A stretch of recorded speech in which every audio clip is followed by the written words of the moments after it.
everyone. Good evening.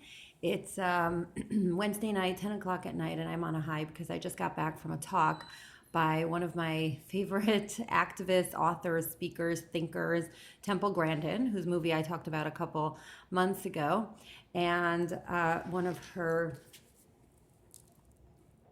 groundbreaking books that might be backwards. I think I'm on selfie mode. Really just totally blew my mind.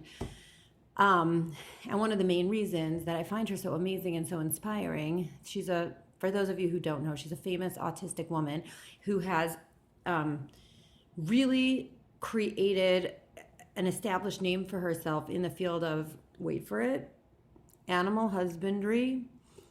But half of the animal handling plants in this country were designed by her. And she has this, her mind thinks in pictures, as the title of her book suggests, and therefore she can see things. Things come very naturally and intuitively to her that other people, highly intelligent, highly educated, even highly experienced, will completely miss. So I had the opportunity to hear her tonight.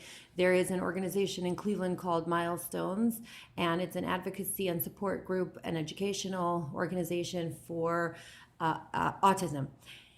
And so they have a conference, and she came to speak tonight to kick off the conference. And I was really blown away by her, very, very moved, and I want to tell you why.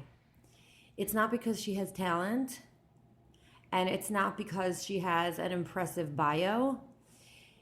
What makes her so amazing and what makes her story so compelling is that she has struggled to get to where she is today.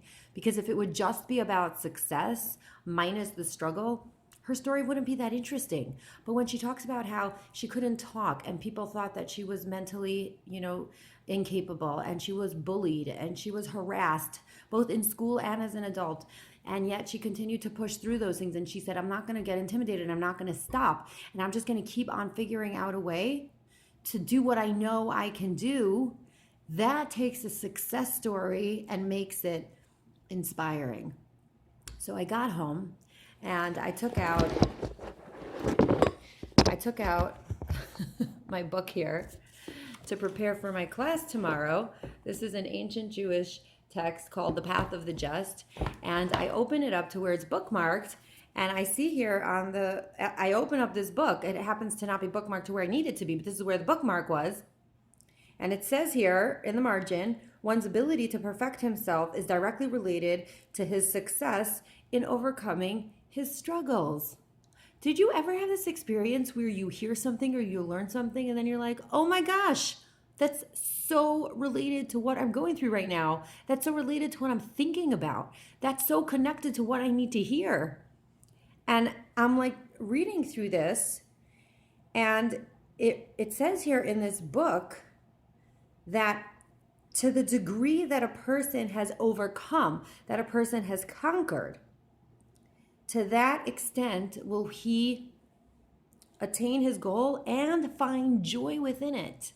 Because the joy of achieving something is directly proportional to the struggle that a person had to go through in order to get there. And that's why there was a room of hundreds of people waiting to hear Temple Grandin's story. And that's why there were dozens or scores of people lined up to take a picture with her.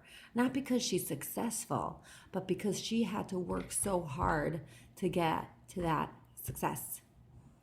And that is the message that I find personally inspiring. And I just couldn't believe that I opened my book to prepare my class, and that's what it says. His ability to perfect himself is directly related to his success in overcoming his struggles. And we think that struggles are something to avoid, something to get away from, something to wish away, even to pray away. But what this book is telling us is that the path to success is only through the struggle. There are no shortcuts. And that's what I really found inspiring. That's what I wanted to share with you guys. Good night.